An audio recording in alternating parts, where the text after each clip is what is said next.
un joven de ideas fascistas con visible perturbaciones psicológicas decidió agarrar a tiros a turistas extranjeros en uno de los sitios turísticos más relevantes de la Ciudad de México y sus alrededores, precisamente pues para llevar a cabo un proyecto político a partir de sus perturbaciones, emulando la masacre de Columbine que ocurrió en 1999 y que el director Michael Moore hizo toda una película sobre la masacre de Columbine, documentando esta enfermedad y esta epidemia de tiroteos en las escuelas estadounidenses. Y la versión oficial que acaba de dar el fiscal del Estado de México, un día después de los hechos, es que el perfil era de un copycat, es decir, de un copiador que trata de imitar a algunos de estos personajes.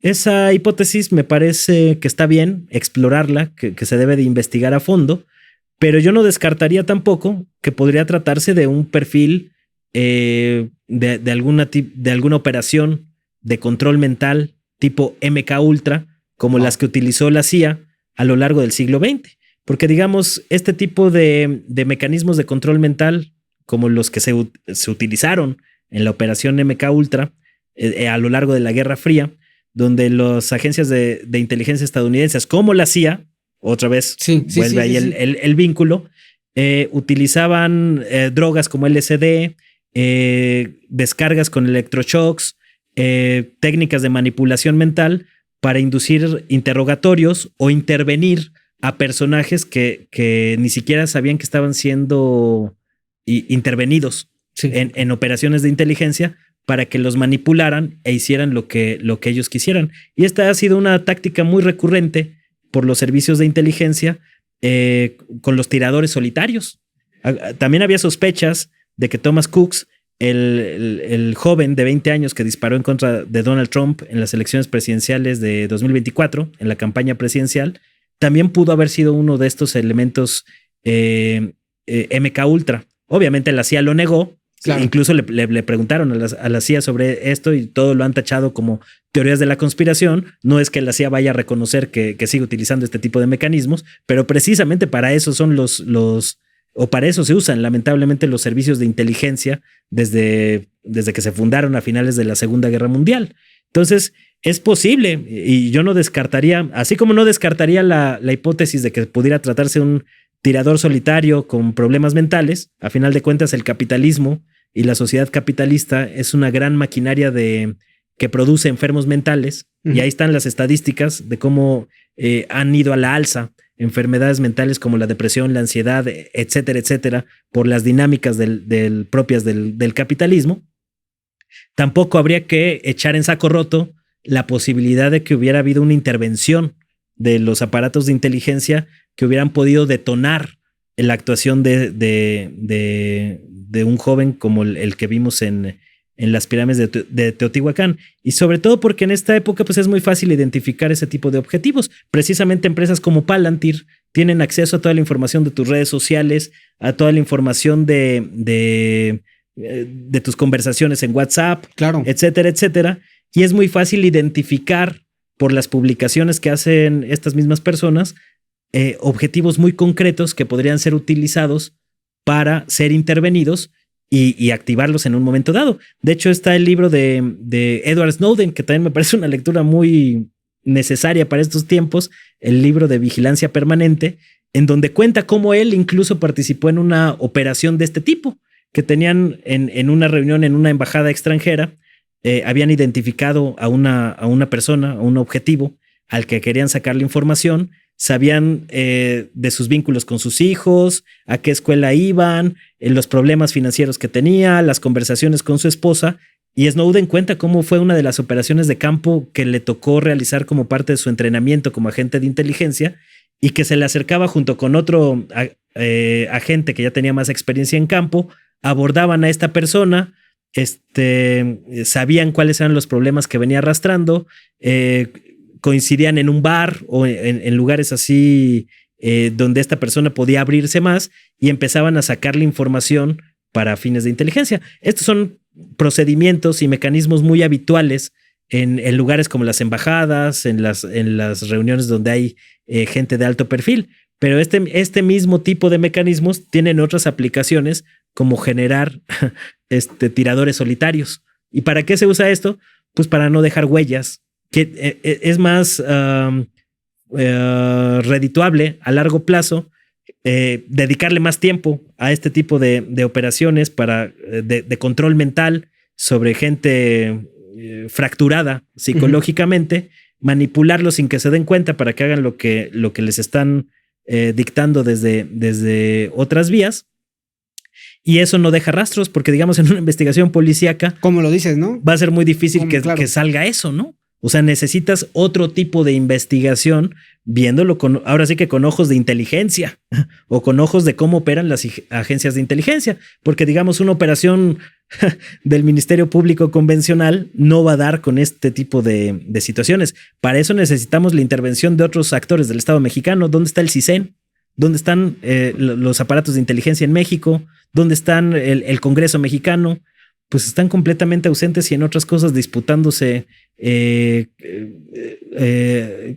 situaciones del presupuesto o espacios políticos. Ahorita viene un reacomodo ahí en las élites de Morena, la salida de Luisa María Alcalde, etcétera, etcétera. Un reacomodo de cara a los procesos electorales.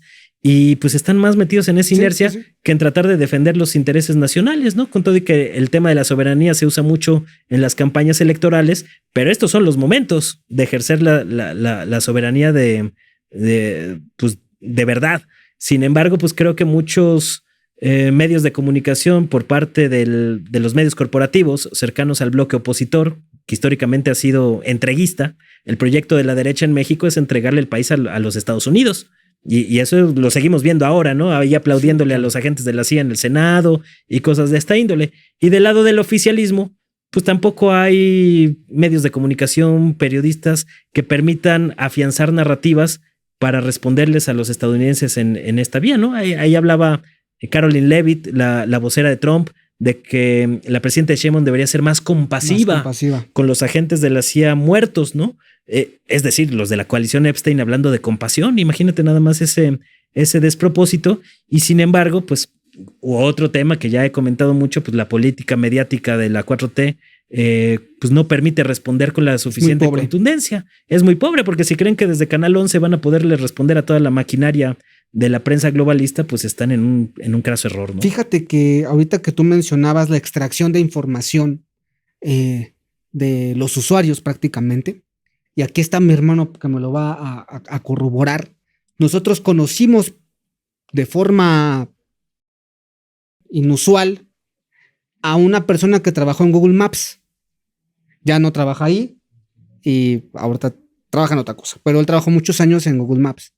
Y él nos decía que Google Maps había enfrentado una serie de demandas. ¿Por qué? Cualquiera ha visto cómo opera Google Maps, que va al carrito y tiene la cámara y todo. Bueno, él nos menciona que hubo demandas porque Google Maps pasaba por las embajadas y extraía la información.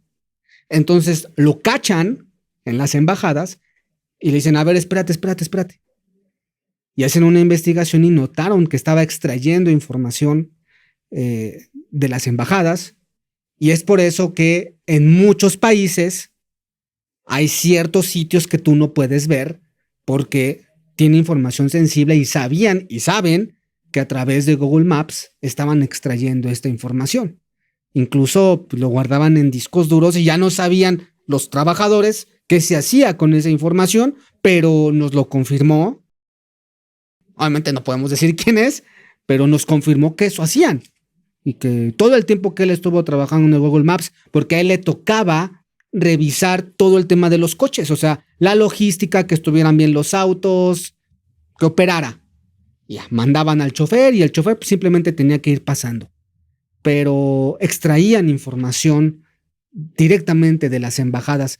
Y lo conecto, y ahorita que tú lo mencionas, tiene todo el sentido del mundo. Hay quienes se asustan y mencionan que registrar tu celular es abrirle la puerta al gobierno para que te investigue. Maestro, ¿tienes redes sociales? Ya lo hacen.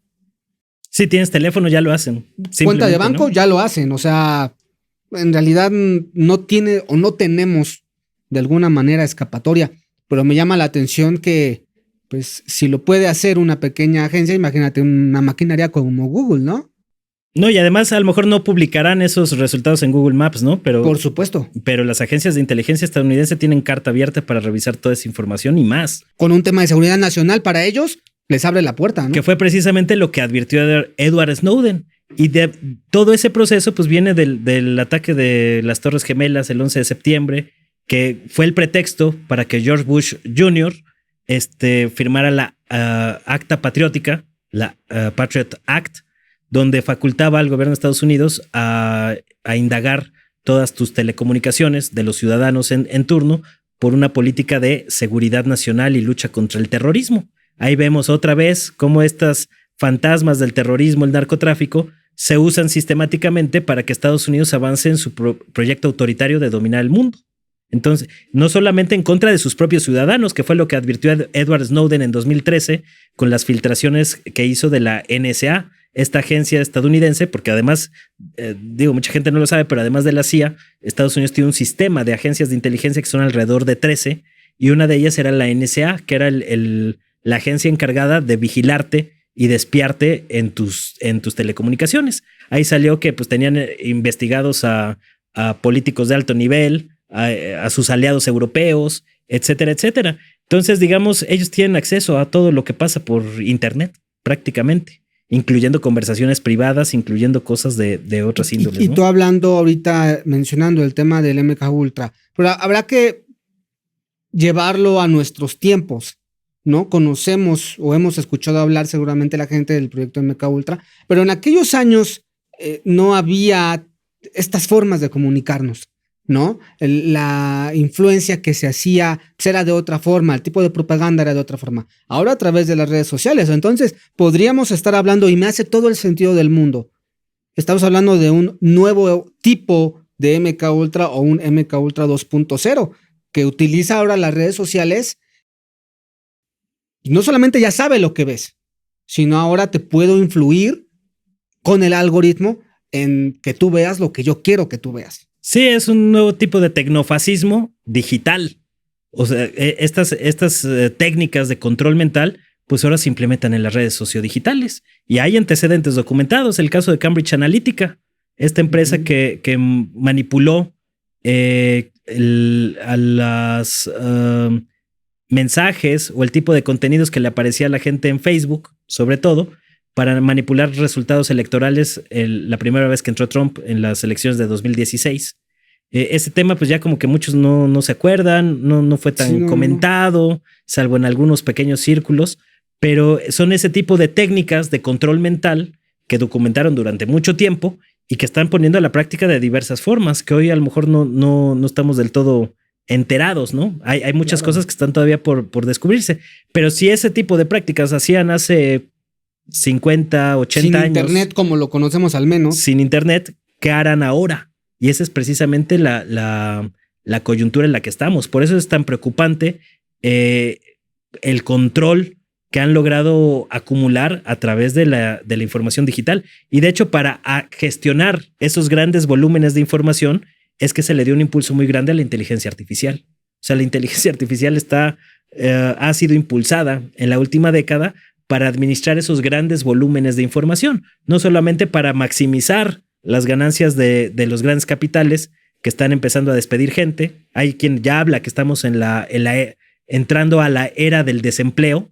o a la era del gran desempleo, y vemos continuamente que grandes empresas transnacionales están anunciando despidos masivos de personas, incluyendo medios de comunicación, donde muchas de las tareas que antiguamente hacían redactores humanos, ahora pues las hacen las máquinas de manera más automatizada.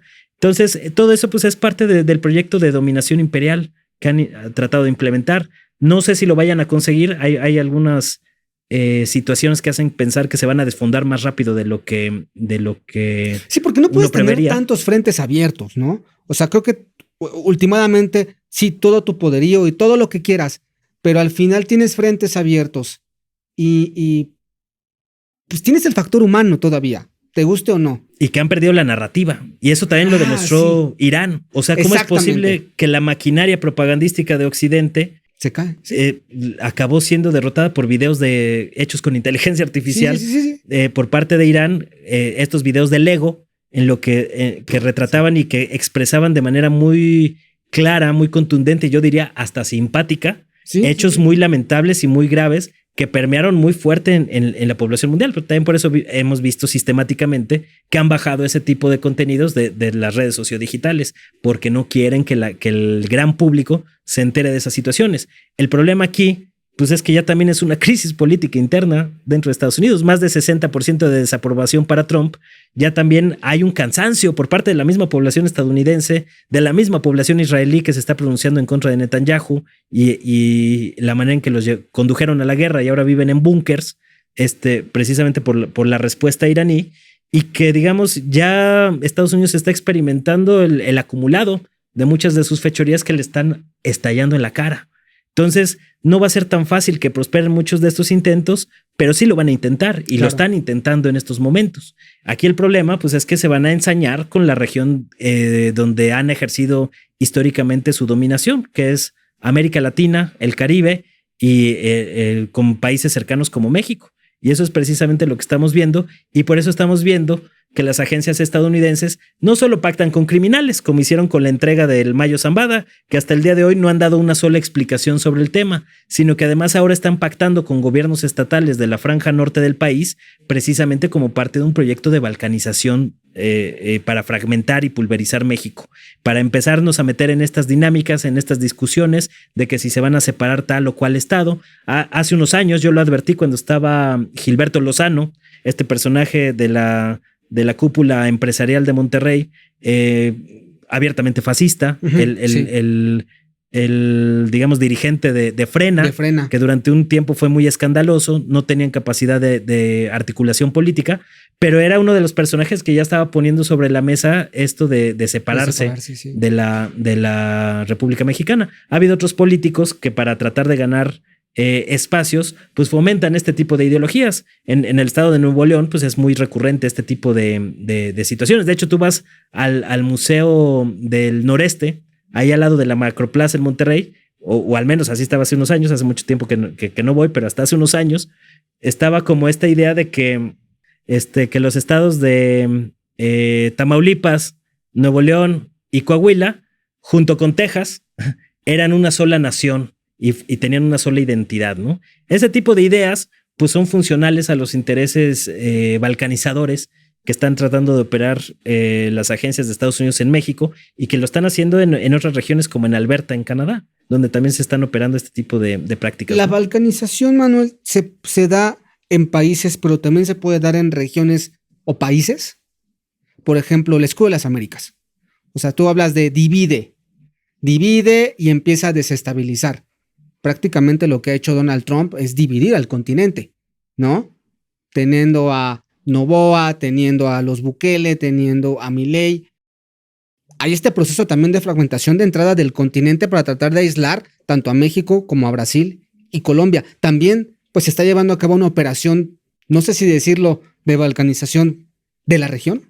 Sí, se ha operado históricamente. O sea, ya lo habían advertido pues grandes ideólogos latinoamericanos como José Martí a finales del siglo XIX, de los grandes peligros que implicaba la expansión imperialista de Estados Unidos para todas nuestras naciones. Y es un proyecto que han activado sistemáticamente. No sé si viste también la noticia más o menos reciente de la actuación de los Strokes, esta banda neoyorquina, en el Festival de Coachella, que proyectaron pues, todas las intervenciones de la CIA como una forma de protestar contra las políticas imperialistas de Estados Unidos y de la administración de Donald Trump.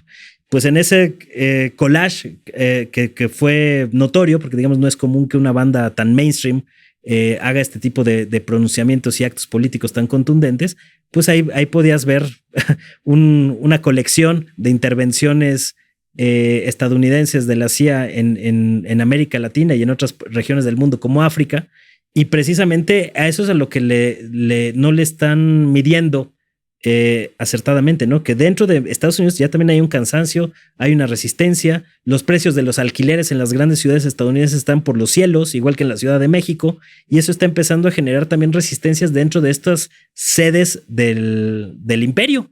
Entonces vemos también que hay un proceso de resquebrajamiento en Estados Unidos. A lo mejor todavía incipiente, pero ya incluso en su imaginario colectivo, pues Hollywood ya lo retrató con esta película de guerra civil de hace unos años, ¿no? Donde sale Kirsten Dunst y ves ahí las fosas de estadounidenses muertos en un escenario ficticio y preguntan, no, yo soy estadounidense. Sí, pero eres americano, pero ¿qué tipo de americano? Pero ¿qué clase de estadounidense eres, no?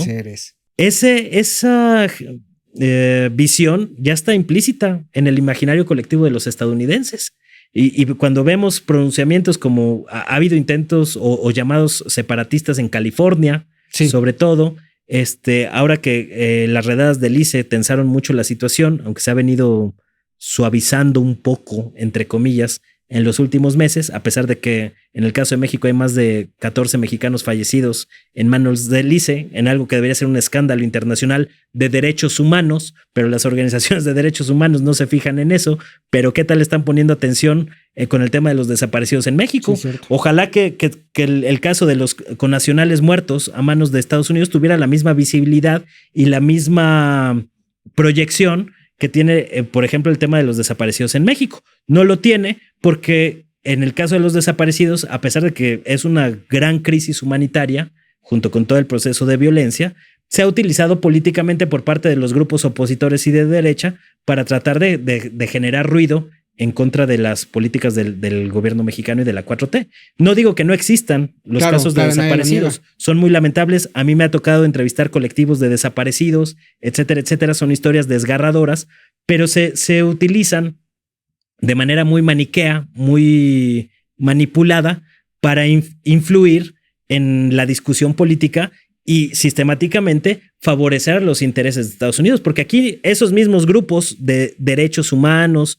y que están a favor de los colectivos de búsqueda y los expertos en materia de derechos humanos que hablan de la ONU como si fuera una autoridad que tuviera algún tipo de autoridad moral después de las atrocidades que se han solapado en el caso del genocidio contra Palestina y demás, pues nunca mencionan que el componente del imperialismo estadounidense dentro de los procesos de violencia que se han desatado históricamente en todo nuestro continente. ¿Por qué nunca se habla de eso?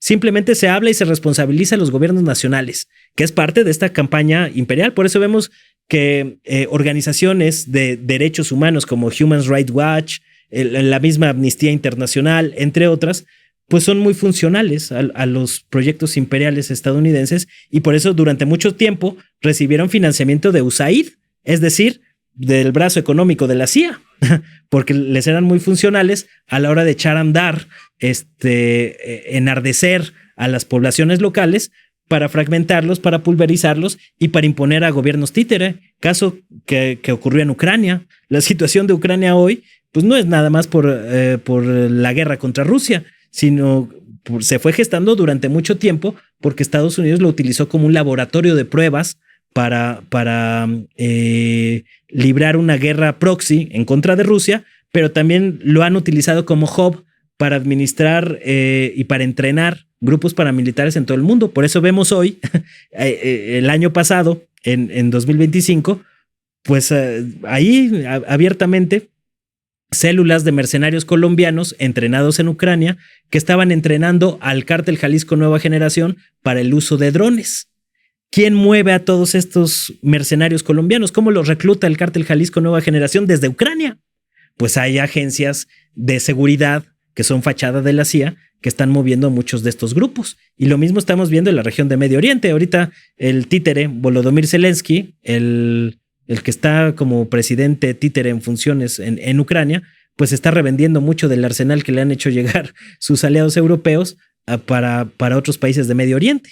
Entonces, hay mucha simulación en muchos de estos procesos, pero gran parte del aparato de control y dominación mental también se basa en la propaganda y en los medios de comunicación, porque le han hecho creer a la gente que muchas actividades que son recurrentes dentro de los aparatos de inteligencia y dentro de estas guerras invisibles son parte de ficción, son parte de películas de Hollywood, son parte de loquitos conspiranoicos, a pesar de que hay cada vez más evidencia, como con los archivos Epstein, de que muchas de esas cosas que se mencionaron, pues hay elementos cada vez más contundentes de que fueron verdad. Entonces, es parte de la guerra multidimensional. El frente informativo y el frente mediático son parte medular, diría yo, o una parte central de todo este esquema de dominación. Por eso es tan difícil romper ese bloque, porque la gente ha oído tantos años, durante 50 años, temas de la narcofarsa, por ejemplo, que pues ya le cuesta trabajo aceptar otra cosa, porque lo dicen en los noticieros, lo dicen en los periódicos, lo dicen los políticos, lo dicen en las escuelas, lo dicen en las series, en la música. En las series, en la música, en la calle. Pues entonces las versiones críticas que no somos promovidos por los grandes aparatos de poder, pues parecemos marginales, parecemos resentidos, que es otra de la que siempre te tratan de imponer como etiqueta, precisamente para tratar de deslegitimar la legítima sospecha. Y es lo que ha hecho la CIA. De hecho, la CIA fueron los grandes impulsores de estas teorías de la conspiración, y lo empezaron a utilizar de manera histórica, y está documentado desde finales del siglo XIX, pero de manera más contundente después de la serie de críticas por el asesinato de Kennedy, que había muchos señalamientos de que había sido un trabajo interno, un inside job por parte de los aparatos de inteligencia, la CIA y principalmente Allen Dulles, que fue uno de los grandes constructores de la CIA como aparato de dominación imperial, pero también pues los resortes con Israel y todo el tema de la oposición de Kennedy a que Israel generara armas nucleares. Entonces, ahí es cuando realmente este tema de la teoría de la conspiración pues, se convirtió en un aparato de lavado de cerebro masivo a través de la televisión, a través de la radio, a través de los periódicos, a través de operaciones de infiltración en estos medios. Está la operación Mockingbird, que lanzó la CIA para comprar periodistas, etcétera, etcétera. Y así es como van construyendo el imaginario colectivo, lo van moldeando a sus intereses, y por eso la gente luego le cuesta trabajo ver cosas que no está preparada o que no está entrenada para ver.